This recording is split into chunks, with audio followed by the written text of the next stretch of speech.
Les visages que vous observez sont ceux de Raphaël Lemkin et de Hersch Lauterpacht, deux personnalités qui ont marqué profondément le droit international, en forgeant l'un le concept de génocide et l'autre celui de crime contre l'humanité. Des notions dont l'actualité, malheureusement, ne se dément pas depuis leur conception dans les années 1940. Entre Lemkin et Lauterpacht, voyez-vous, il n'y a pas que les chefs d'inculpation qu'ils ont développés qui marchent de pair. La liste des proximités dans le parcours de ces deux juristes phares du XXe siècle est proprement stupéfiante.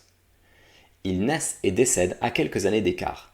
Ils grandissent en Europe orientale, dans des familles juives installées aux confins des empires russes et austro-hongrois. Ils se forment dans la même université, à Lemberg, aujourd'hui Lviv, en Ukraine. Ils en viennent à s'installer durablement dans des pays anglo-saxons, l'Angleterre pour Lauterpacht, les États-Unis pour Lemkin, laissant derrière eux leur grande famille, qui seront presque totalement anéantis par la Shoah.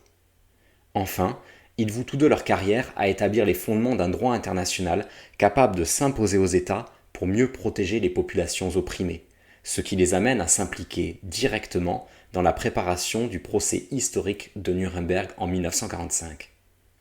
Alors avec de telles similarités, ces deux-là avaient sans doute beaucoup à se dire dans le cénacle des juristes internationaux. Eh bien pas du tout. Aucun document ne permet d'envisager qu'ils aient un jour échangé directement.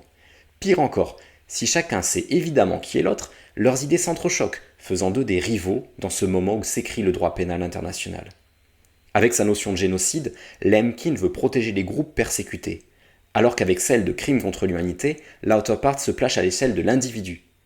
À Nuremberg, la vision de Lauterpacht l'emporte, nulle trace de génocide dans les chefs d'inculpation. Mais avec le temps, c'est bien le mot génocide auquel Lemkin a voué le combat de sa vie qui est tristement entré dans le vocabulaire courant pour désigner le crime ultime.